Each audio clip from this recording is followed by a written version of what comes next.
The Own Your Intuitive podcast is for the creatives, spiritual entrepreneurs, and light workers in the world. The shining ones who have been told to dim their light and stop believing in magic. I say screw that. The time to rise is now.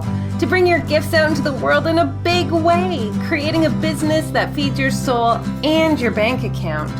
You are a magical being with the potential to change the world, one human at a time.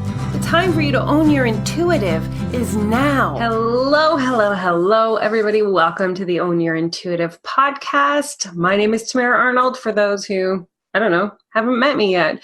And I am excited because I've been going through week to week the chapters of The Blind Leap, which is my third Amazon bestselling book. And I'm really excited about this week's conversation. And I'm actually breaking it down into 3 steps. And I'm calling it the 3 steps to doing less and achieving more. Because really, who doesn't want that? We've kind of been instructed or taught or guided that in order to have the amount of money we want, or the business that we want, or the life that we want, the love that we want, it requires work. It's hard. It's a struggle.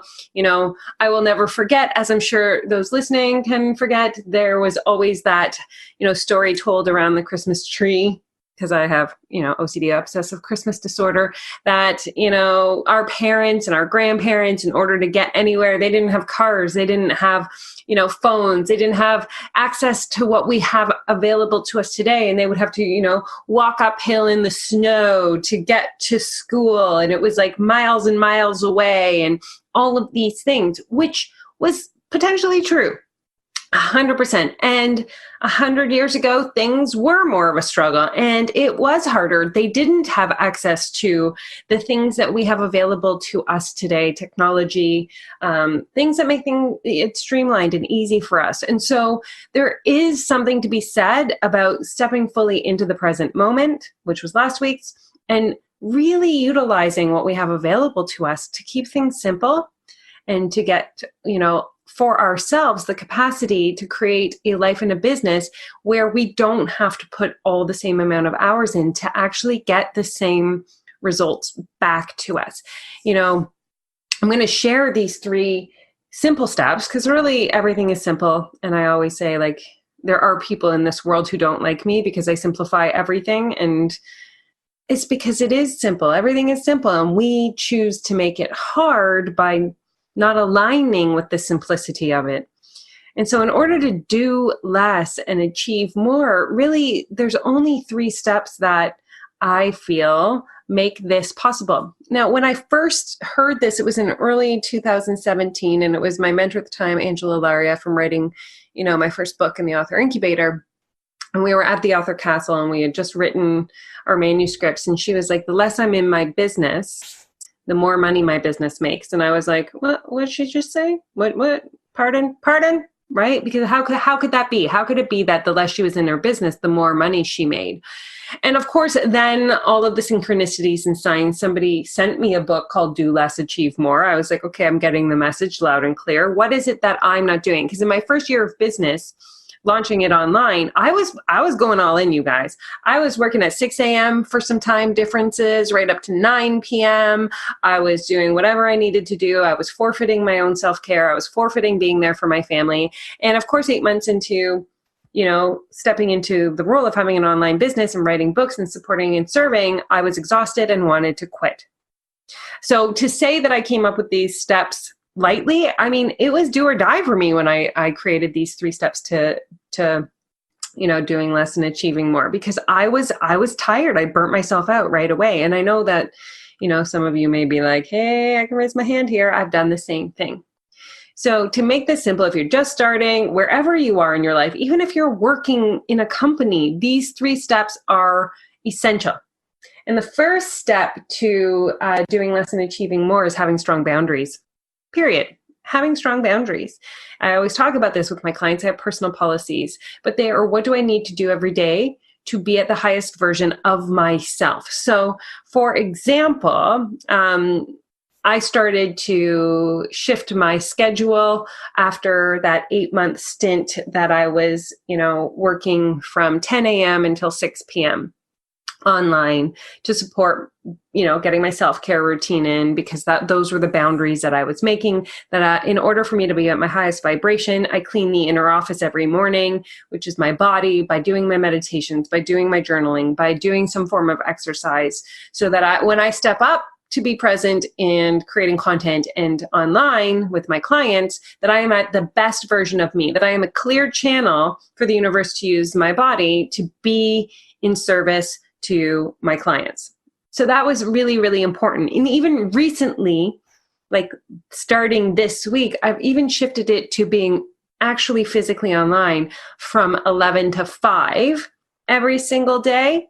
And Mondays are content. So like I'm recording this video on a Monday because that's the day that I don't book anything, so that I can get all of my podcasts and my Tea with Tamara's and my blog posts and everything that I do content-wise actually has a specific day for it to get done, so that I'm not, running around on a day that I'm working a lot, trying to figure out how I'm going to find time to do it. So I structure my days to fulfill what it is that I am here on this earth to fill. And I do it in a way that feels vibrant.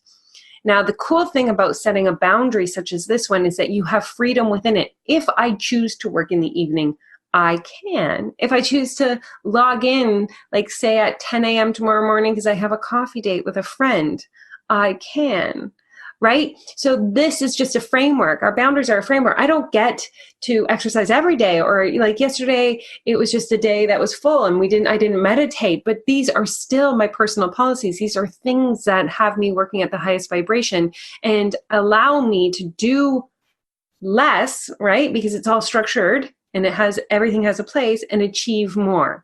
So at the end of Monday, when I have all my content done, you guys, how free do you think I feel? How excited and open am I for the rest of the week? So creating the boundaries and really holding that. And for those who are just stepping into entrepreneurship, it's uncomfortable. It's uncomfortable when you're at home sometimes and you think, oh, my husband or my wife is at work and here I am at home, and how am I not going to do the dishes or, do the laundry? So when they come home, it feels like I did things, right? I accomplished something. And that's part of the work, right? But creating the boundary for your business and then showing up fully in that boundary is what makes it a business. Sidebar. The second thing that really helps you do less and achieve more is limiting distractions. Because you need to put your phone away. You need to put your phone where you can't touch it. You need to shush your social media. I am addicted to social media. I raise my hand. I own that part of myself. And so for me, I remember being at Archangel and Brendan Bouchard was talking, and I think I put it in the book, that there's a huge significant difference for if you don't touch your phone in the first hour of the day, how much more productive you are. And I'm not quoting this correctly, but I think it's 30 to 40% more productive in a week just by simply not starting your day in fight or flight comparison, whatever it is. And so that was one of the things that I have implemented, as well as not looking at my phone as much in the evenings. But during the times when I'm content creating, you better believe I have to have my phone somewhere I can't just subconsciously pick it up. Because if it's present for me, I'm going to want to touch it. It's not even meaning that I mean to, you know what I mean? It's so second nature. We're so subconscious in our actions and our habits and our behaviors that I just pick it up and I'm like, why am I touching this? I just touched it. And I'll do it again and again. And I'm like, okay, I need to throw my phone away. Not away, like in the garbage away, but somewhere where I won't touch it. Because once you have strong boundaries, and now we're going to be limiting distractions. So one of the things I need to do to limit distractions for myself is I need to, before I sit down at the computer or to do content, I need to make sure my bladder is empty. Oh, I'm for reals here, you guys. I have a full giant glass of water, one that people say, if you're watching the video, my water glasses are the size of my head. I always get commented on that. And I have a tea. And I sit down, because what happens if we don't do that is we'll sit down with the water and then we'll be like, oh man, I'm going to go grab a tea. And then I'll leave my desk and I'll go get a tea. And then I'll come up and I'll sit down and now I have my water and my tea. And then I'll think, maybe I should have gone to the bathroom so that my bladder's empty when I'm about to do content. So over the years, I've learned, in order for me to show up more fully and present in the time that I'm doing my content or on my online portion of my day, that I have all three of these things done at the same time and my day starts. Right? Because we will find ways to distract ourselves, and distracting ourselves is simply choosing to really take what could be like a strong hour, like in Tim Ferriss's The 4-Hour Work Week, which wasn't my favorite book. I read about a quarter of it. He has a very strong voice, as does Brendon Burchard. So I enjoy what they have to say, but it's just not. But what I took away from that is if you sat down in dedicated, undisrupted time for 1 hour without any distraction, you would get more done in that 1 hour than most people do over the course of a day, because we live in a distracted state.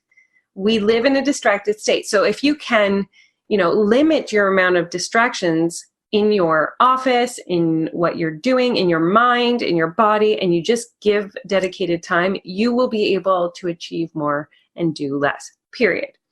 And the last one, so having strong boundaries, limit distractions. And the third, and probably the most important, but I didn't want to start with this because then maybe you wouldn't have listened to the other two.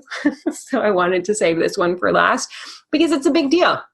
This is a big deal. And it's so big that most people avoid talking about it. And the third step to doing less to achieve more in your life, your business, your love, whatever facet and area that you're putting forth is to do something you love. Do something you love.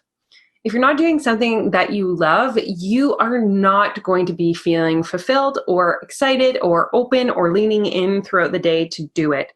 And that means that if we're looking at doing less to achieve more, and we're talking about setting clear boundaries and not getting distracted, if you're in a job you absolutely hate, how much energy do you place into distractions? How much energy do you place into finding things to do throughout the day that aren't boring because you find your job boring, or you feel like, if you're in a terrible relationship that you don't want to be in, right? Like you're going to be finding ways to like be looking at other relationships, or, imagining what it would be like, or planning the exit strategy, or doing all of this energy draining stuff. And I'm not telling you guys to quit a job, and I'm not telling you to leave a relationship. That is not for today's conversation. But I'm saying when you choose to do what you love, because really we're looking at finding the conversation about doing less to achieve more, doing what you love is the number one way to feel fulfilled throughout your day. I'm working with a client right now, and she works for a huge a huge company. One will say is maybe the number one phone and computer company in the world. We'll just leave it at that. And, it's not what she loves. It's not what she loves. She's actually an exceptional animal communicator.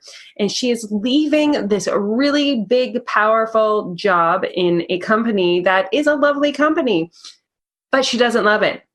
And she's stepping out. Like, she just gave her notice last week, and she is stepping out to fulfill what it is that is her gift, her passion, her light that fires her up, that makes her feel alive every single day.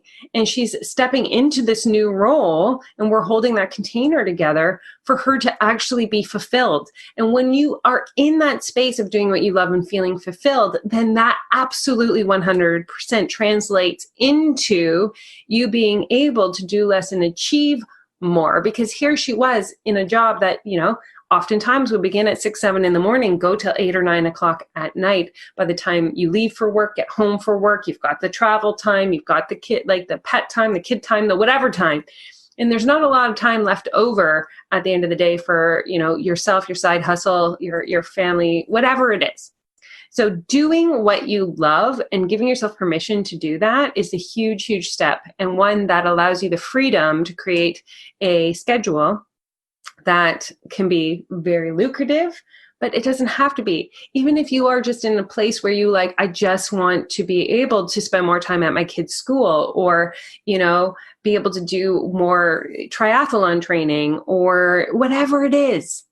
If you're forcing yourself into an existence or a life that doesn't bring you joy, then at the end of the day, time will be gone and you won't know how it passed. So I think that the most important thing as humans here on this earth, our job and why we are here, is to truly live into doing what we love When we're doing what we love, then we have the capacity, because we're so connected to who we are and who we serve, that we can create strong boundaries for ourselves and limit distractions. And therefore, as an overarching, we can do less and achieve more in any area of our life that we are placing our attention into. So I hope this was helpful. If you have any questions, finding your stardust is a big deal, your purpose, your mission, and your passion.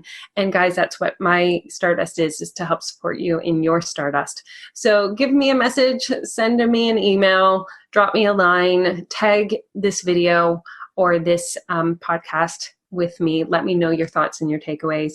Sending so much love to you guys. Have a most magical day. If you've been listening to the Own Your Intuitive podcast and you know you are ready to step into your stardust and to shine your light out into this world, but you don't know what your stardust is and you don't know how to bust through your blocks, I would love to jump on a call to find out if the Chakra Business Academy is the perfect place for you to grow into your light worker self, to step into this world as a spiritual entrepreneur, making a difference and making an impact.